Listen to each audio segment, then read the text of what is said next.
Hello bookworms, it's Jade from Bedtime Bookworm and welcome back to my channel. Today I'm bringing you my March reading wrap-up.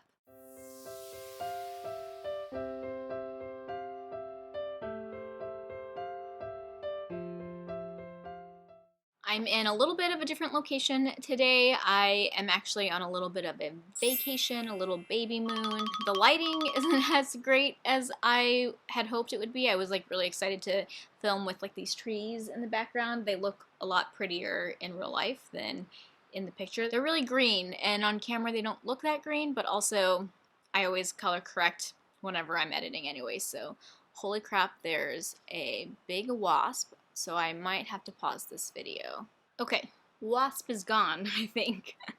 Anyways, so let's talk about what I read in March. I had a really good reading month in March. I have my notes down in front of me, so if I'm looking down, that's why. I picked up a total of 5 books in March, and I say picked up because I ended up pausing one of them, which for me is not an official DNF, which stands for did not finish. Whenever I make a DNF decision, I like it to be a fairly permanent DNF. I want to be really sure that it's a book that's not going to work for me and that I really know the reasons why I don't want to read it. And that's not the case for this book, which I will talk about later when I talk about the book. So I put it on my paused Goodreads shelf, which just means I put it down for now and I want to revisit it later. So even though I picked up 5 books in March, I'm only going to be talking, well, I'm going to talk about all 5 of them, but I only rated 4 of them. So this is how my ratings panned out for the month. I had 1 3-star read, 1 4-star read, and 2 5-star reads. Honestly, that's a really great reading month. I think I've only had 1 other 5-star this year so far. So having 2 in 1 month is really great. Also, 2 of the books that I finished were part of a series. They were both series starters, but that's okay because I loved both of them. Technically, the book that I put on pause is also a series starter, but I paused it, so it doesn't really matter. Honestly, I really haven't been trying to finish up series or avoid starting new series this year. This is kind of a crazy year for me with the pregnancy and everything, and I'm just kind of reading whatever I feel like. Okay, so these are the 5 books that I'm going to be talking about in today's video. Feel free to check out the timestamps down below so that if you're only interested in hearing my thoughts on some of these books, you can jump around to those books. In my monthly wrap-ups, I always talk about the books that I read in the order that I read them. So the first book that I finished in March was Fireborne by Rosaria Munda. This is a YA high fantasy book that I gave 5 out of 5 stars. This is my favorite book that I've read so far this year.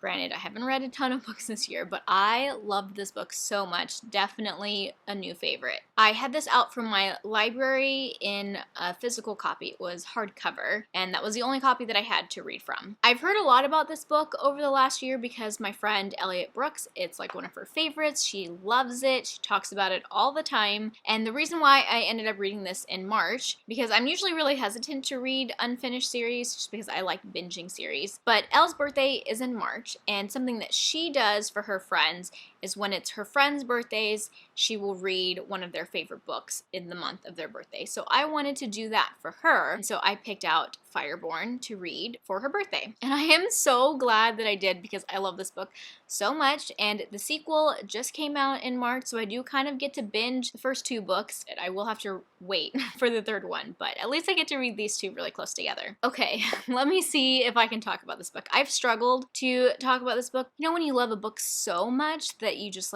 don't even know what to say about it? It's kind of how I have felt about this one. I will link all my reading vlogs for these books down below. If you watch those reading vlogs, you know how much I struggled to talk about this book. So at the beginning of the book, there is a revolution, and the youngest son of that ruling family has got a little bit of an Anastasia thing going on where the whole royal family was killed and he's the only one that survives, and he goes to an orphanage. And then the other main character is an orphan whose family was killed by the other main character's family, during the revolution or before the revolution, and they meet at the orphanage and become friends. And then in present time, both have bonded with dragons and are part of this elite school, and they are in competition with each other to become leaders of their dragon fleet. So that's the opening premise. What I love about this book are Primarily the characters. This is one of those books where you get to know and understand the characters so well. I feel for them so much, and I understand like when they have conflict with each other. I understand both sides of the conflict and like why they feel that way, because I just like get the characters so much. That's something that I love when I find in books. That doesn't always happen, where you just feel and understand so much about the characters, but I definitely feel that way about this book. There's kind of like a slow burn romance between these two characters that, I don't know, there's a lot of conflict there because of their history, but they also like care about each other a lot, and it's good. There's also a bit of a found family trope with, you know, some of the other kids that are in this elite school with them, that are in their dragon fleet, and there's politics. There was a revolution that took down the government that was obviously like not very fair and not doing a good job, and now you have this new government installed. The main character, that's like the son of the prior ruling family, he's grown up with this new government, and he kind of has all these mixed feelings about his family, because he loved them, they were his family, but he can see why the revolution happened and why the way that they ruled wasn't great. But then you have things happening with the new government that like might not be so great either, and so there's a lot of politics that I really enjoyed. I feel like I've already talked way too long about this book, but basically, I loved it. I highly recommend it. Definitely a new favorite. I will probably do a standalone review for this at some point, just because, as you can see, I have a lot to say about it. Okay, so the next book that I finished in the month of March was The Wolf and the Whale by Jordanna Max Brodsky, which I gave 3 stars. I do think this is maybe like a 3.5 that I rounded down, but my overall feelings on it were that I had mixed feelings, so that's why I gave it 3 stars. I do own this on ebook. I bought this a long time ago when it was like on an ebook sale after hearing Jess Nevertheless talk about it. I'll link her review for this book down below. She loved it, and I could totally see why people love it. I've seen lots of people talk about it since then, but it just didn't quite work for me. This is what I would consider historical fantasy, because it is set in our world. It's about a family of Inuits that went from Alaska, or like the west coast, to the east coast of Canada, and then also about Vikings that came down and how they may have met each other. Jordanna Max Brodsky is not Inuit. This is not an own voices story. There's an author's note at the end of the book that talks about that, but she did do a lot of research about the history of this area and how these cultures might have met and things like that, and I found all of that super fascinating. So I had mixed feelings about this. I thought the inspiration for the story and all the research that the author did, like I thought the ideas in the story were really great. The execution didn't quite work for me. It is definitely an adult book, and it does go pretty dark. There are multiple rapes that happen, not super graphic, but they're on page. But one thing that's really cool is that the main character is what they call two-spirited. They have the body of a woman. They were born as a girl, but basically from birth they are thought to be inhabited by the soul of their father, and so they're raised kind of as a male. They're raised to hunt, and as like this magic, I don't know, I don't want to say priest, that's probably not the right word, but they have magic, and that's usually a role that is only available to men in their society. So there's this whole like gender thing going on that is super interesting and based on a real concept in Inuits, from what I understand. There is some romance. I didn't totally buy the romance. It was not my favorite part. The magic was cool. It's very spiritual sort of magic, but one thing that I thought was unique was in this version of our world, all of the gods that different religions have coexist together. So like the Inuit gods exist, but so do the Norse gods, and even like Jesus Christ existed, because it talks a little bit about Christianity, and some of the Norsemen were converted to Christianity, and I found all of that really fascinating. But just overall, I had a lot of mixed feelings about it. I really enjoyed the middle 50%. First like 25% was a lot of setup and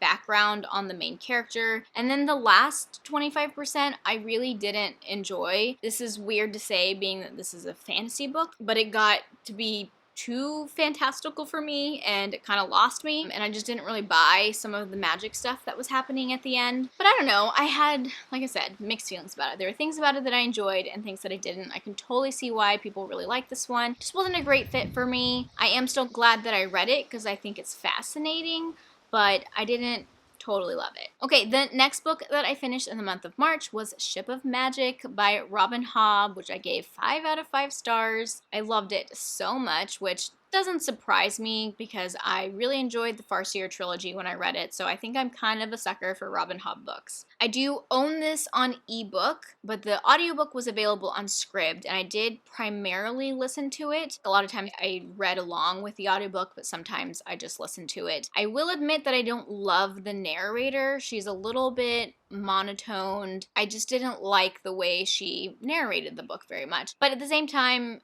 she didn't totally ruin my experience. Obviously, I gave it 5 stars. It wasn't enough that I decided to quit the audiobook. I considered it, but I didn't really have anything else at the time that I wanted to listen on audiobook, and I always like to have an audiobook going, so I just went with it. I sped it up to 2 times speed, and it was tolerable. This is an adult high fantasy book. It's the first book in the Liveship Traders series, which is the second trilogy in the realm of the Elderlings, but it is considered to be an okay starting off point for the realm of the Elderlings, if that's where you want to start. I'll link a website below, a blog that talks about entry points into the realm of the Elderlings and kind of gives pros and cons for where to start if you're interested in reading the series. Also, there is a read-along happening for the series. That was kind of the push that got me to pick this up this month because it was technically on my TBR, or like, not my TBR, but it was technically on this list of series I wanted to read in 2020, but it just never happened. Okay, so how do I even talk? This is another book that I just love so much that I don't even know how to talk about it. The premise, I guess, is in this world, there are some ships that are made out of what's called wizard wood, and the family that owns that ship, if 3 generations of people die on board that ship, it comes to life. So it becomes a live ship. The ship has a personality and is just like aware of things, can talk to you, and they're really valuable, these ships. So at the beginning of this book, you are following multiple POVs, which is different from the Farseer trilogy. Some of them are adults, some of them are younger. So I do think it had a little bit of a slow start because you were being introduced to all of these POVs and kind of like different storylines. But yeah, the beginning was a little slow because you're just getting to know these characters. But man, when I got to like the 18% mark of this book, there's a chapter where something happens that was really emotional. I cried, and I just remember sitting there thinking like, why am I crying? I just met these characters. I can't believe I'm crying right now. That's just Robin Hobb's writing for me. I was immediately sucked into the characters. I just was so sad for one of these characters and what they were going through. Even though I had just met them, I was emotional about it. And from that point on, I was a total sucker for this book, totally sucked in. The character work is just so good, in my opinion. There are characters that I loved, obviously, but there are also characters that I really hated, like really hated.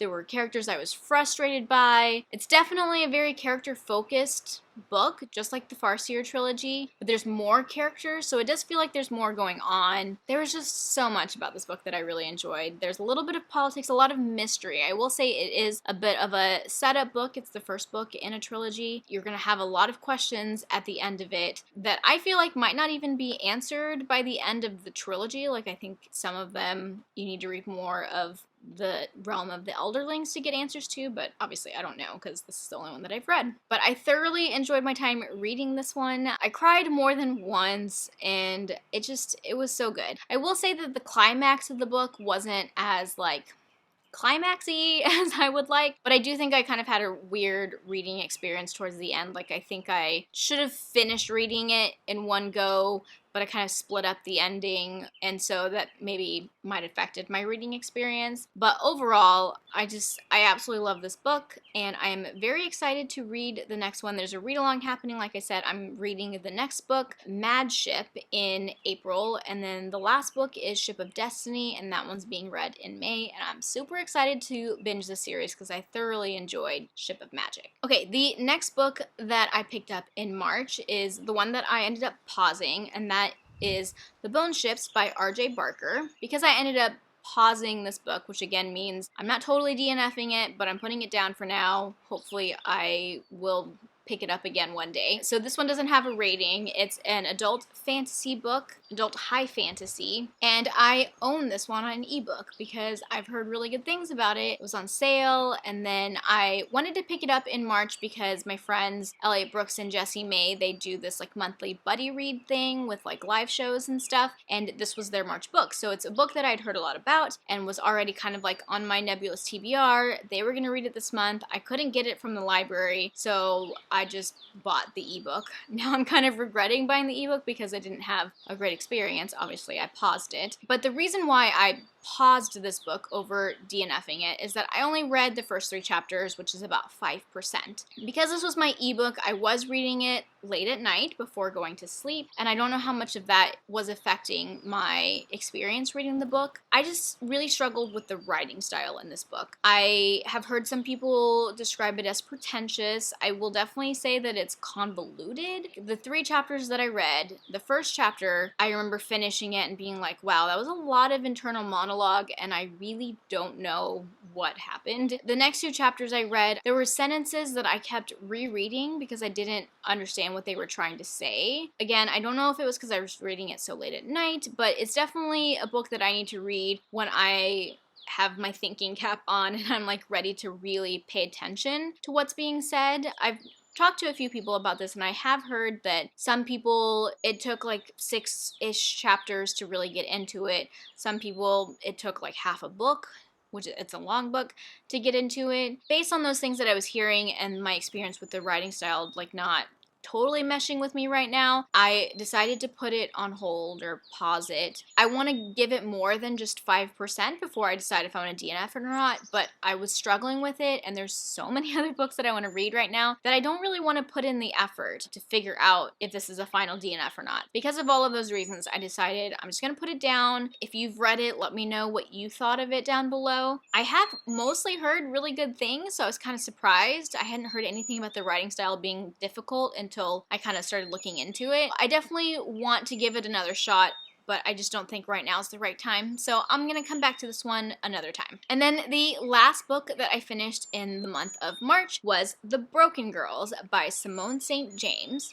This is an adult mystery thriller book that definitely leans spooky. There's some possibly paranormal things going on in the book. I definitely would recommend reading this one in the fall because of the spooky vibes. I ended up giving it a 4-star rating. It's probably a little bit on the high side of 4 stars, like probably a 4.5 that I'm rounding down. There were definitely points, maybe halfway through the book, where I was thinking I might give this one a 5 stars, but in the end, I ended up giving it a 4-star rating. So I do own the audiobook of this. I had been recommended that this had a good narrator, and I totally agree. I loved this narrator. She did such a good job. At the very beginning, I actually thought there was more than one narrator because she changes her voice so much between POVs. I remember thinking specifically, you meet an old lady character and she does such a good old lady voice. I was very impressed with that. So I highly recommend this one on audiobook if you end up picking it up. I did have also the ebook and the hardcover out from my library. I didn't really read from the hardcover, but I did read and listen from the ebook a few times. Also, this was my Patreon book club pick for March. If you don't know, I started a Patreon book club at the beginning of the year. I will link my announcement video down below, and then also if you go to the very bottom of my description box where it has all my, where you can find me elsewhere, links, I have a link to my actual Patreon. Okay, the book. It has a split timeline. You have one timeline that's like in the 1940s, set at this boarding school where you have girls who are unwanted by their families for whatever reasons. One of them doesn't have a family. One's like a bastard daughter. 2 have PTSD, like they had a little bit of trauma in their childhood and their parents just like didn't want to deal with any of their like mental health stuff. That's why the book is called The Broken Girls, because the girls that go to this boarding school are kind of broken. Anyways, the girls that go to this boarding school think the boarding school is haunted. And then you have the present day timeline of this main character who is a journalist. Her tie to this boarding school is that her sister's body was found murdered on the grounds of the school, which at the time was shut down and abandoned like 20 years ago. And then, you know, there are some things that happened that tie these two storylines together. I really enjoyed this book. I thought it was a lot of fun. It was hard to put down as a page turner. I was constantly wanting to know what was going to happen next. There were a lot of things that I was like suspicious of, and I was trying to, you know, pull all the clues together to figure out the answers to some of these mysteries and things. I had a lot of fun reading it. In the end, I decided to only give it 4 stars and not 5 because it didn't totally wow me. In some ways, I feel like it's just like another typical thriller. I think if you've read a ton of thrillers, this might not be that great for you because you might think it's just another thriller, like nothing special. I don't think it's anything special, but I had a lot of fun reading it, and I really enjoyed the spooky vibes. It might have been a tad predictable towards the end. I guess my biggest issue was the main character that's in the present timeline makes some really dumb decisions, and you're just like, really? Have you never seen a scary movie before? Why are you making that decision? And that was kind of like a little cliche to me. But other than that, I really had a good time reading it. It was a lot of fun. Definitely recommend it. Alright guys, I have talked for way too long. Those are all the books that I read in March and what I thought of them. If you have read any of them, let me know down in the comment section what you thought. Or let me know what your favorite book that you read in March was. If you like this video, be sure to give it a thumbs up and subscribe to my channel for more bookish content. That is all I have for now. Thank you so much for watching, and until next time, bookworms, keep reading. Bye.